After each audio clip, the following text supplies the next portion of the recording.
खुश आमदेद एक बार फिर आपकी खिदमत में हाजिर है रहमत रमज़ान नशरियात के साथ, जो आप देख रहे हैं इफ्तार के बाबरकत लम्हात में। और चलते हैं उस सेगमेंट की जानिब जिसमें अंबिया कराम के हालात ज़िंदगी पर गुफ्तगू होती है। उनकी ज़िंदगी से कोई क़िस्सा, कोई वाक़या आपके सामने बयान करते हैं एक आलिम दीन। और सेगमेंट का नाम है नबियों की बातें।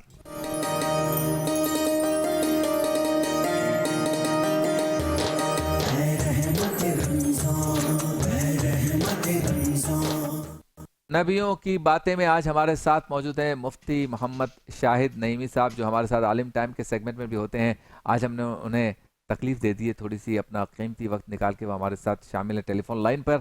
अस्सलाम वालेकुम मुफ्ती साहब। वालेकुम सलाम व रहमतुल्लाहि व बरकातहू। बहुत शुक्रिया, आप टेलीफोन लाइन पर मौजूद हैं हमारे साथ। अच्छा मुफ्ती साहब, नबियों की बातें हम ये सेगमेंट इसलिए करते हैं ताकि हमारे सामीन को, नाजरीन को इस बात का पता चले कि हमारे अंबिया इकराम किस तरह से दुनिया में मबूस किए गए, फिर उन्होंने ज़िंदगी कैसे गुजारी, उनकी ज़िंदगी में जो मसाइब आए उसका सामना कैसे किया, कदम कदम पर उन्होंने जो इरशादात फरमाए वो कितने अहम थे।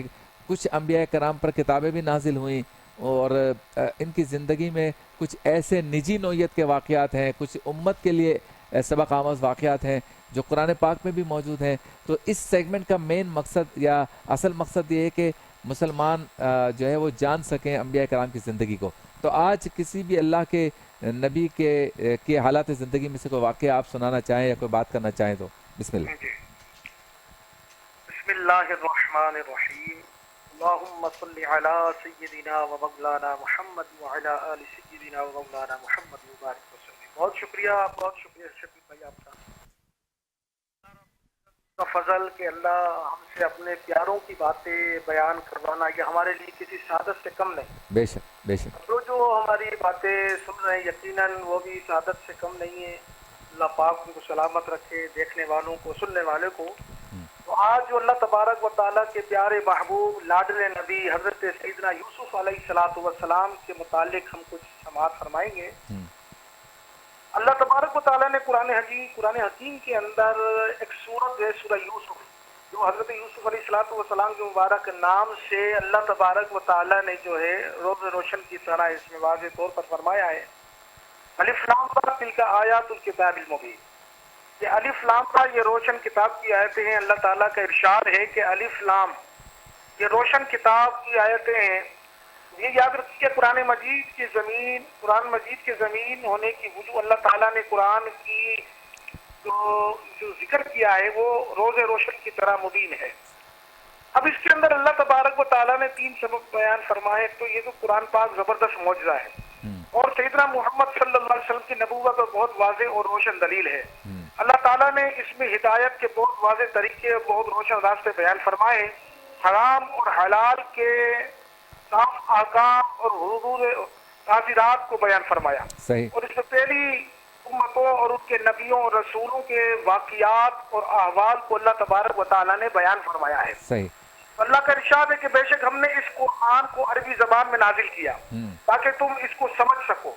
हम आपको इस कुरान की वही के जरिए सबसे हसीन किस्सा सुनाते हैं और बेशक आप इससे पहले पैगंबर थे, हज़रत यूसुफ अलैहिस्सलाम।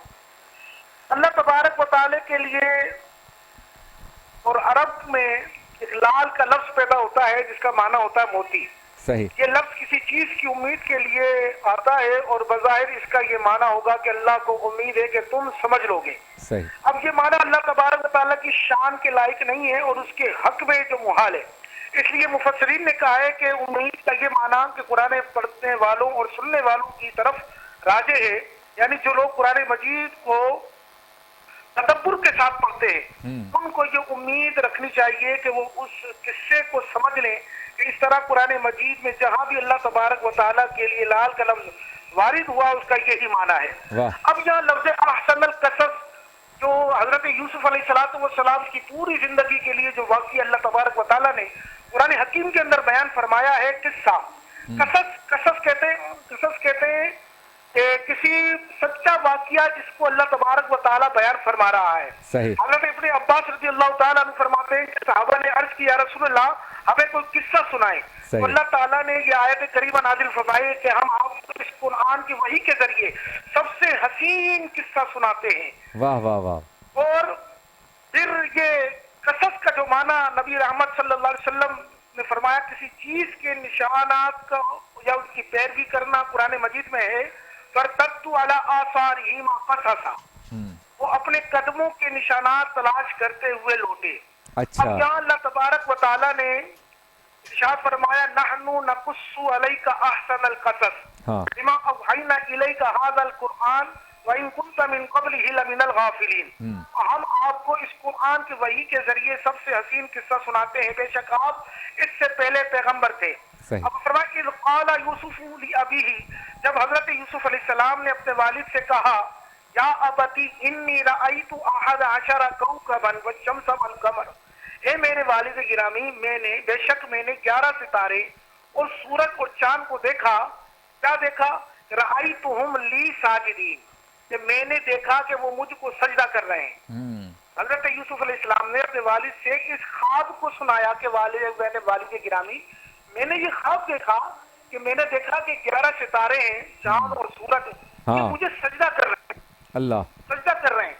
تو اب آپ کے والد گرامی حضرت یعقوب علیہ السلام نے فرمایا کہا اے آپ بنیا، اے میرے بیٹے، لا تقصص، اس خواب کو بیان نہ کرنا. الہی کا رؤیا کا اپنے خواب کو علیہ اخوتی کا اپنے بھائیوں کے سامنے. فیقیدوا لکا، وہ تیرے ساتھ کو چال چلیں گے. کہ حضرت یوسف علیہ السلام کو تنبیہ فرما رہے حضرت یعقوب علیہ السلام کہ ان الشیطان للانسان عدو مبین، بے شک شیطان انسان کا کھلا دشمن ہے. کیا بات. اب اللہ تبارک و تعالی نے یہ ارشاد فرما دیا کہ اے میرے پیارے بیٹے، حضرت یعقوب علیہ السلام نے اپنے بیٹے یوسف علیہ السلام سے میرے پیارے بیٹے اپنا خواب اپنے بھائیوں کے سامنے بیان نہ کرنا، ورنہ تمہارے ساتھ وہ کوئی سازش کریں گے، بے شک شیطان انسان کا کھلا دشمن ہے.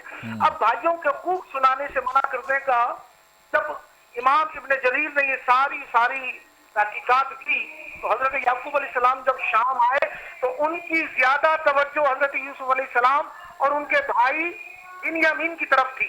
جب ان کے بھائیوں نے حضرت یعقوب علیہ کی اور حضرت یوسف علیہ السلام کی طرف محبت دیکھی تو وہ حضرت یوسف علیہ السلام سے حذر کرنے لگے.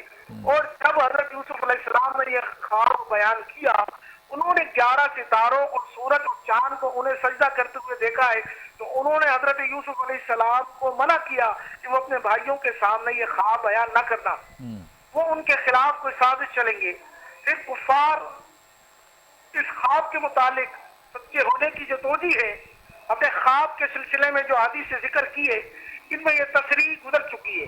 یعنی کہ یہ نیک خواب نبوت کے خوابوں کو نبوت کا 46واں حصہ جو ہے قرار دیا گیا ہے. صحیح. پھر اس پر وَكَذَلِكَ يَجْتَبِيكَ رَبُّكَ وَيُعَلِّمُكَ مِن تَأْوِيلِ الْأَحَادِيثِ، پھر فرمایا کہ چن لے گا تجھے تیرا رب اور سکھائے گا تجھے انجام نکالنا یعنی باتوں کا.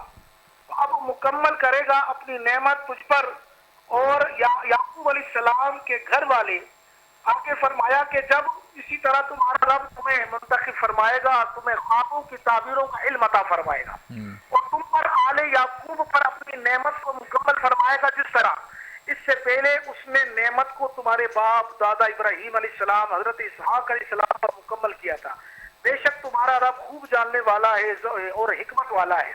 آگے فرمایا لقد کان فی یوسف و اخوتہ آیات للسائلین، اللہ تعالیٰ کا ارشاد ہے کہ بے شک یوسف اور ان کے بھائیوں کے قصے میں پوچھنے والوں کے لیے بہت نشانیاں ہیں. یوسف علیہ السلام کا یہ پورا واقعہ اگر ہم دیکھیں تو اس واقعے کے اندر انسانی زندگی کے 100 پہلو نکلتے ہیں.